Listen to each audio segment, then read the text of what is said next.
என்கிட்ட பார்த்தீங்கன்னா இந்த மாதிரி 13 டேட்டாஸ் இருக்குது. இந்த டேட்டாக்கு கீழே வந்து பார்த்தீங்கன்னா நான் ஒவ்வொரு blank row வந்து ஆட் பண்ணணும்.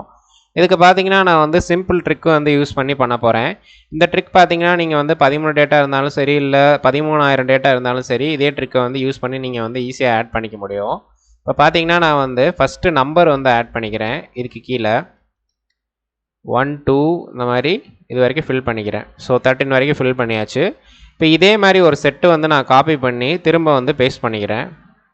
இப்போ அடுத்து என்ன பண்ண போகிறேன் அப்படின்னா, டேட்டா டேபில் போய்ட்டு ஷார்ட்னு ஒரு ஆப்ஷன் இருக்கும். இந்த ஆப்ஷனுக்கு செலக்ட் பண்ணுறேன். இப்போ பார்த்தீங்கன்னா இதில் வந்துட்டு ஷார்ட் பை காலம்னு கேட்கும். எந்த காலம்னு நமக்கு பார்த்தீங்கன்னா ஐ காலமு. ஸோ ஐ காலம் கொடுத்துட்டு ஓகே கொடுத்துட்றேன். இப்போ பார்த்தீங்கன்னா ஷார்ட் பண்ண உடனே பார்த்தீங்கன்னா நமக்கு வந்துட்டு blank rows வந்து ஆட் ஆகி வந்துடும். ஸோ இந்த காலமை நீங்கள் வந்து டெலீட் பண்ணிவிட்டு இப்போ இந்த blank rows வந்து யூஸ் பண்ணிக்கலாம்.